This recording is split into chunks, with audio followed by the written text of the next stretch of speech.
এফালে মুখ্যমন্ত্ৰী ডক্টৰ হিমন্ত বিশ্ব শৰ্মাক সমালোচনা, আনফালে কংগ্ৰেছৰ ভিতৰত থকা গাদ্দাৰ চিনাক্ত কৰাৰ লক্ষ্য।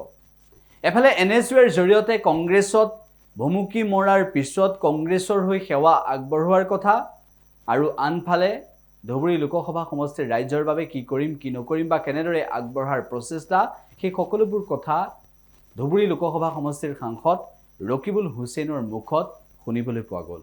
মুখ্যমন্ত্ৰী ডাঙৰীয়াই কোৱা কথাটো, মুখ্যমন্ত্ৰী ডাঙৰীয়াই কৈছে যে আমাৰ কংগ্ৰেছত বহুত তেওঁৰ ফিক্সড ডিপজিট আছে, তেওঁ কংগ্ৰেছৰ কথাবিলাক গম পায়।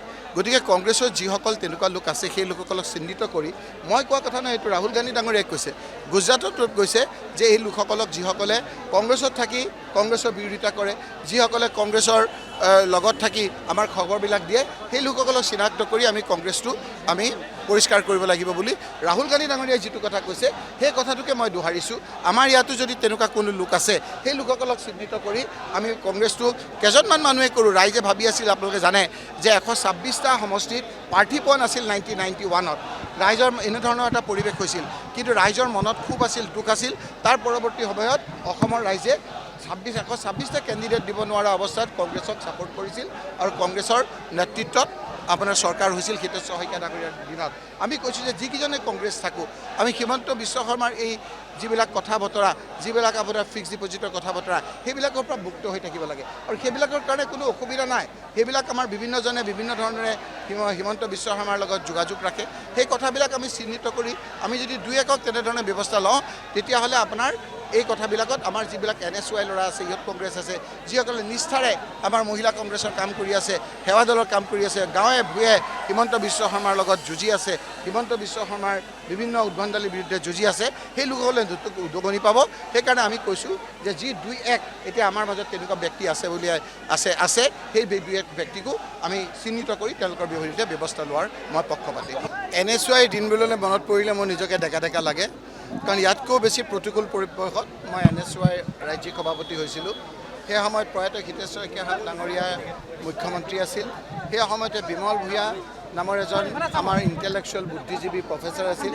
তেখেতে আমাক বিভিন্ন শ্লোগানেৰে ৰাইজৰ মন আকৰ্ষণ কৰিবৰ কাৰণে ৱালত লিখিব দিছিল। আমি সেই সময়ত হিতেশ্বৰ শইকীয়াৰ শান্তিৰ প্ৰতীক বুলি লিখি আমি বিভিন্ন ঠাইত শান্তি বিলাব খুজিছিলোঁ।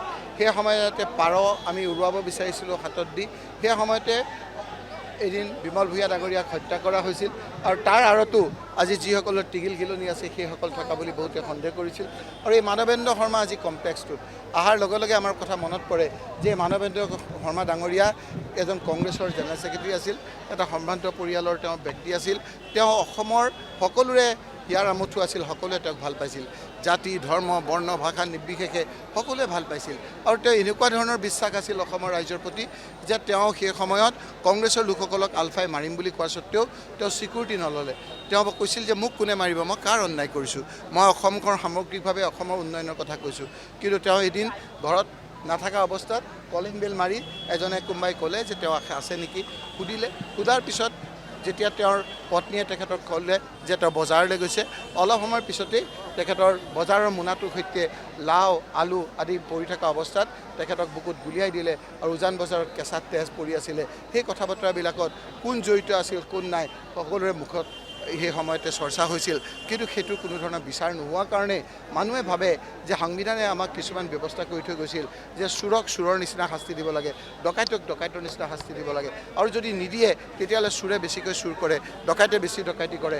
মাৰ্ডাৰ কৰা লোকসকলকো যদি সেইমতে শাস্তি নিদিয়ে তেওঁলোকে তেতিয়াহ'লে অদম্য একেবাৰে শক্তি পায়, তেওঁলোকে যিকোনো উভত ঘূৰে নাচিব ধৰে। আজি বহুতে ভাবিছে যে মানৱেন্দ্ৰ শৰ্মাৰ হত্যাৰ লগত জড়িত বহুত ব্যক্তি এতিয়া সেই ধৰণে টিগিল ঘিলনি হৈছে, সেইকাৰণে আমাৰ ৰাজ্যখন বহুত ক্ষেত্ৰত অশান্তি হৈছে বুলি বহুতে ক'ব খোজে।